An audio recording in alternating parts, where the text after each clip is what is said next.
মাদিনাতু খায়রুম মিন মক্কাহ। নবী বলেন মদিনা শরীফ মক্কা শরীফের চেয়ে বহু দামি। যা হইলে কিছুই হইতো না।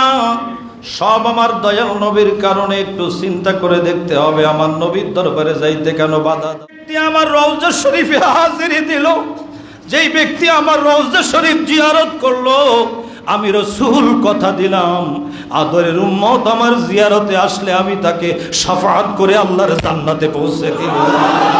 মৌলভী কয় আমার নবীর রওজায় যাইতে বাধা দেয়, বিভিন্ন ফতোয়া, বিভিন্ন দলিল, বিভিন্ন যুক্তি পেশ করে। আর আমার নূরের নবী ফতোয়া দেয় আদরের উম্মত, যদি তুমি আমার কাছে আসো আমি তোমার জীবনের কোনার দিকে দেখব না।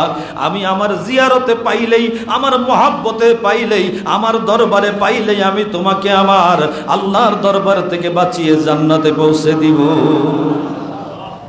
অপরাধ করেছো,